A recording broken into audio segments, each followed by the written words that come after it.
I've been trying to get a little bit more consistent with putting resources up here on the YouTube channel, even if I don't have the time to hop on video, because there's so many things that come up in a given week that many of us are struggling with, or we just need reminders for. And maybe these are things that aren't long enough to put up on the podcast, or they just come up in between podcast recordings. And a lot of them are coming from conversations I'm having with clients inside the consistency course. I love that format so much because I have the ability not only to go live with my clients in there, but also to message with them privately, which is just such a powerful way to level up, a powerful way to make sure that you're not sitting alone in the struggle. So I got a message from a client the other day. I wanted to share part of it with you.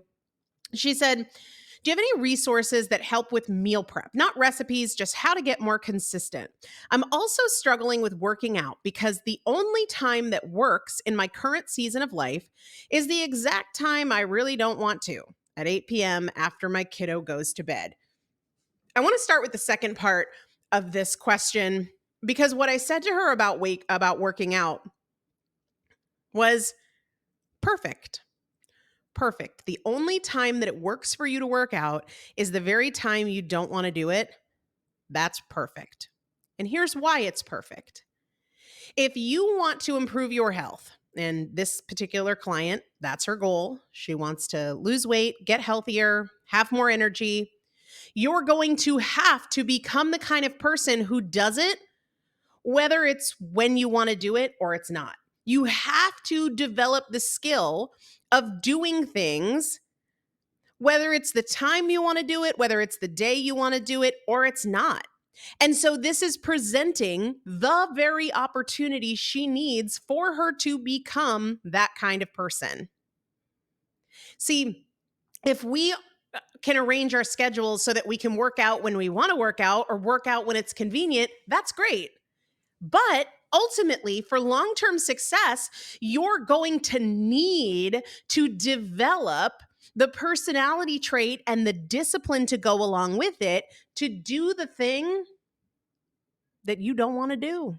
Because sometimes you don't want to cook dinner after a stressful day at work. Sometimes you don't want to work out when you didn't get a good night of sleep. Sometimes you don't want to work out when you just put the kids to bed and all you want to do is put your feet up and watch TV.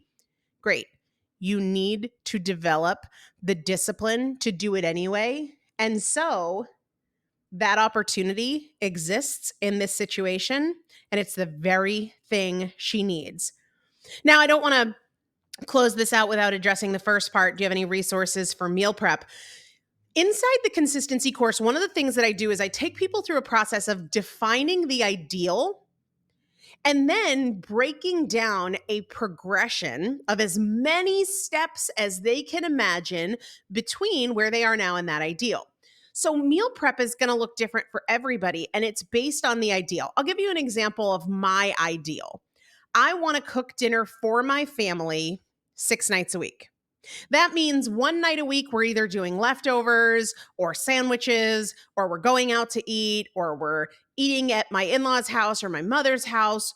But 6 nights a week, I want to cook for my family. That's not enough, though. I break it down even further than that.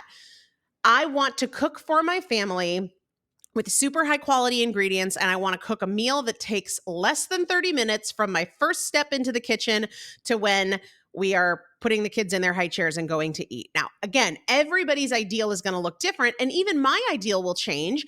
It's different now when I've got 18-month-old twins and a 2 almost 3-year-old because we eat at 5, which means I'm going into the kitchen around 4:15, 4:30 to get started.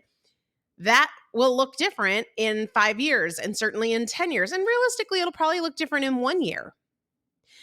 But knowing what my ideal is allows me to create a system that works for you. You have to get very specific. One of the reasons that we struggle to execute is because we're not being specific enough.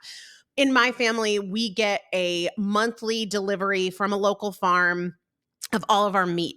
And so I know that we're always going to have on hand pork loin, chicken thighs, steaks of different varieties. My husband pulls lobster traps, so we always have lobsters. And that is what our meals come from. And then I have the same rotation every single week, at least seasonally, of vegetables. We've got frozen organic broccoli, we've got Brussels sprouts, we've got asparagus, we've got frozen cauliflower rice, and then we have things like rice, potatoes, pasta. All right. I know that my meals are going to come from the box of meat that we get that's the same every month from the local farm and the vegetables that we buy every single week. So we're basically rotating through the same meals every week. So it just means that in terms of getting things done, I have to make sure that the day before I pull out the meat we're going to have the next day. So it's not 4 o'clock and I'm like, oh crap, it's rock solid frozen. Define your ideal, and then you don't have to go from where you are now to the ideal that you want this week. It might take you 6 months to move from where you are now to consistently executing what that ideal is. It might take you longer depending on where you are and what your ideal is. But specificity is the way to make this improvement for you.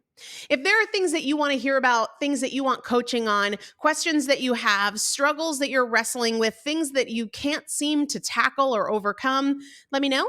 And I'd love to talk about it either on the Primal Potential podcast, which if you haven't checked that out, there's over 1,200 totally free episodes and hundreds of 5-star reviews, or maybe it'll show up here on YouTube.